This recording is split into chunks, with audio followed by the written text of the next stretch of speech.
បើមិនស្រឡាញ់ចាំបាច់ចូលមកឲ្យបងលងចិត្តលើអូនធ្វើអ្វី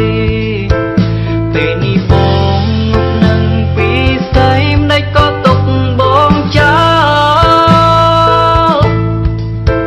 លឬក៏អូនមនុស្សគ្មានបេះដូងចាក់ចោលបងទាំងបេះដូងមួយនេះមិនតន់អង្ស្រឡាញ់ខំស្រេចហើយក៏អូននៅតែចាក់ចេញគ្មានស្រណងឡើយរឿងក្តីស្រ័យដែលបងឲ្យទៅវាសាន់ជ្រៅជ្រៅហួងការស្មានតែក៏យ៉ាងអូនបែរយកស្នេហ៍បងលេងសើចទៅវិញបងសែនឈឺពេលអូនសុំបែកហេតុអ្វីចែកមិនដាច់